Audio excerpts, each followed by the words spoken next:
मैं हूं निकिता और आप देख रही हैं सत्यहिंदी.com। चलिए एक नजर डालते हैं अब तक की सुर्खियों पर। तेलंगाना में इस साल के अंत में विधानसभा चुनाव होने हैं, लेकिन इस बीच खबर है कि चुनाव से पहले राज्य की सत्तारूढ़ पार्टी बीआरएस को एक बड़ा झटका लगा है।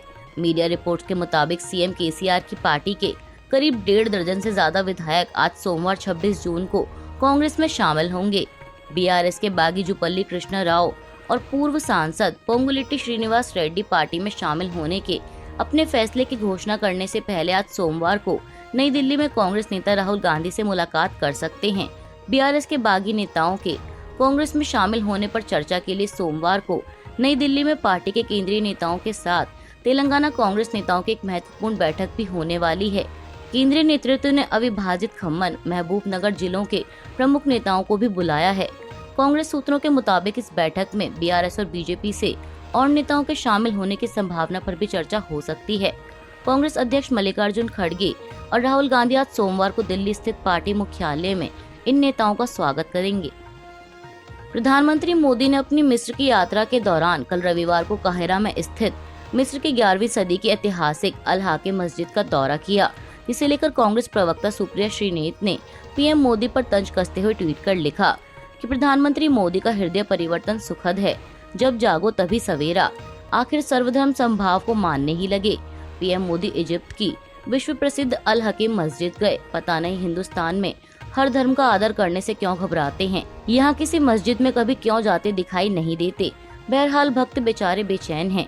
आपको बता दें कि प्रधानमंत्री मोदी कल रविवार देर रात अपनी मिस्र की यात्रा से भारत वापस लौट आए हैं। डब्ल्यूएफआई अध्यक्ष और बीजेपी सांसद बृजभूषण सिंह के खिलाफ आंदोलन कर रहे पहलवानों की तरफ से कहा गया है कि अब वो अपनी लड़ाई सड़क पर नहीं, अदालत में लड़ेंगे। पहलवान विनेश फोगाट ने ट्वीट कर लिखा कि सरकार के साथ 7 जून को हुई वार्ता में सरकार ने पहलवानों के साथ जो वादे किए उन पर अमल करते हुए सरकार ने उस कड़ी में महिला कुश्ती खिलाड़ियों द्वारा लगाए गए आरोप के आधार पर कोर्ट में चार्जशीट पेश कर दी है। इस केस में अब पहलवानों की लड़ाई जब तक न्याय नहीं मिल जाता तब तक सड़क की जगह कोर्ट में लड़ी जाएगी। इसके साथ ही विनेश फोगाट और साक्षी मलिक ने ट्वीट कर कहा है कि वो अगले कुछ समय के लिए सोशल मीडिया से ब्रेक ले रही हैं। आपको बता दें कि दिल्ली पुलिस ने डब्ल्यूएफआई के निवर्तमान अध्यक्ष बृजभूषण सिंह के खिलाफ यौन उत्पीड़न और पीछा करने के अपराधों के लिए कोर्ट में 15 जून को चार्जशीट दाखिल कर दी है और एक नाबालिग पहलवान द्वारा बयान बदले जाने के बाद सिंह के खिलाफ दर्ज कराई गई उसकी शिकायत को रद्द करने की भी सिफारिश की है। केंद्रीय वित्त मंत्री निर्मला सीतारमण ने अमेरिका के पूर्व राष्ट्रपति बराक ओबामा द्वारा भारत में मुस्लिमों की सुरक्षा को लेकर दिए गए बयान पर निशाना साधते हुए रविवार 25 जून को कहा कि मैं उनकी टिप्पणी से हैरान थी। जब पीएम मोदी अमेरिका की यात्रा कर रहे थे तब अमेरिका के पूर्व राष्ट्रपति भारतीय मुसलमानों के बारे में बोल रहे थे। वित्त मंत्री ने आगे कहा कि ये वो राष्ट्रपति हैं जिनके शासन में 6 मुस्लिम बहुल देशों पर 26,000 से ज्यादा बार बमबारी की गई थी। लोग उनके आरोपों पर कैसे भरोसा करेंगे। उन्होंने कहा कि मैं सावधानी से बोल रही हूँ। हम अमेरिका के साथ अच्छी दोस्ती चाहते हैं, लेकिन वहाँ से भारत की धार्मिक सहिष्णुता पर टिप्पणियां आती हैं। सीतारमण ने कहा कि पीएम मोदी ने खुद अमेरिका में कहा है कि उनकी सरकार सबका साथ सबका विकास सिद्धांत पर काम करती है और किसी भी समुदाय के साथ भेदभाव नहीं करती। उन्होंने कहा कि देश के प्रधानमंत्री के रूप में पीएम मोदी को जो 13 सर्वोच्च राजकीय पुरस्कार दिए गए हैं, उनमें से 6 पुरस्कार उन देशों की ओर से दिए गए हैं जहां मुस्लिम बहुसंख्यक हैं। आपको बता दें कि बराक ओबामा ने गुरुवार 22 जून को न्यूज चैनल CNN से कहा था कि अगर अमेरिकी राष्ट्रपति प्रधानमंत्री मोदी से मिलते हैं तो हिंदू बहुसंख्यक भारत में मुस्लिम अल्पसंख्यकों की सुरक्षा का जिक्र करना चाहिए।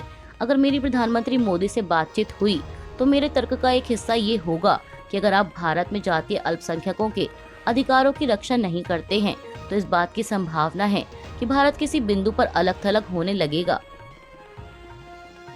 बीजेपी की तरफ से कल रविवार 25 जून को तेलंगाना के नागर कुर्नूल में एक रैली का आयोजन किया गया, जिसे पार्टी के राष्ट्रीय अध्यक्ष जेपी नड्डा ने संबोधित किया। इस दौरान उन्होंने विपक्षी दलों पर जमकर हमला बोला।